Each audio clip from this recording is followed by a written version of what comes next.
नमस्कार, ओम आराधना चैनल में आपका हार्दिक स्वागत है।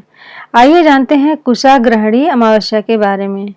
वीडियो शुरू करने से पहले आप सभी से हाथ जोड़कर निवेदन है, प्लीज चैनल को लाइक, शेयर और सब्सक्राइब करें। कुशा के बिना कोई भी पूजा नहीं होती पूरी, इसलिए पवित्र मानी जाती है कुशा।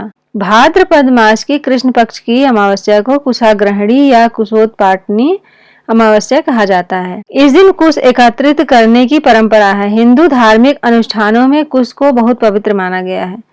श्राद्ध कर्म के प्रतीक कुशा, कौवा, गाय और श्वान महत्वपूर्ण माने गए हैं। इनमें भी कुशा विशेष मानी गई है क्योंकि इसके अग्रभाग में ब्रह्मा, मध्य में विष्णु और अंत में शिव का वास माना गया है। कुशा के बिना हिंदू धर्म में कोई भी पूजा पूर्ण नहीं मानी जाती है, इसलिए भाद्रपद की अमावस्या को कुशाग्रहणी या कुशोत्पाटनी अमावस्या भी कहते हैं। इस दिन लोग कुशा एकत्रित करते हैं या खरीदते हैं और उसे वर्ष भर होने वाले यज्ञ, हवन, श्राद्ध, तर्पण आदि अन्य धार्मिक आयोजनों में प्रयोग करते हैं। कुशा न केवल शुद्धता का प्रतीक है बल्कि बहु प्रयोजनीय भी है। हवन के पूर्व यज्ञ कुंड के चारों ओर कुशा बिछाई जाती है, उसे कुशस्तरण कहा जाता है। भगवान श्री कृष्ण ने गीता में कुश आसन के लिए कुशोत्तरम का विशेषण देकर समझाया है। वहाँ स्पष्ट रूप से कुशा की महत्ता प्रकट होती है। पहले कुशा, फिर मृगछाला और उस पर कपड़ा बिछाकर आसन का विधान बताया गया है। गीता में ही बताया गया है कि साधक कुशा युक्त आसन पर मन को एकाग्र कर योग का अभ्यास करें।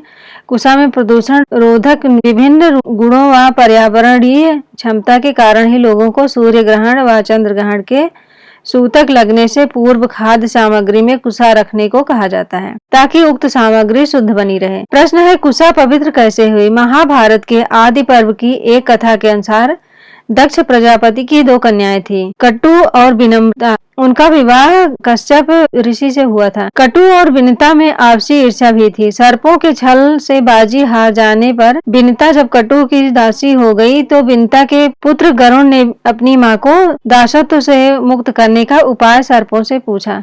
सर्पों ने गरुण से अमृत लाने को कहा। गरुण जब अमृत लेकर लौट रहे थे तब रास्ते में इंद्र ने उनसे अमृत मांगा। गरुण ने इंद्र को अमृत देने से इनकार कर दिया और अमृत घट कुशों पर ले जाकर रख दिया तथा सर्पों से कहा, मैं आपकी इच्छित वस्तु ले आया हूँ, स्नान करके पवित्र होकर इसे पी लें। सर्प स्नान के लिए चले गए पर इंद्र वह अमृत घट लेकर स्वर्गलोक चले गए।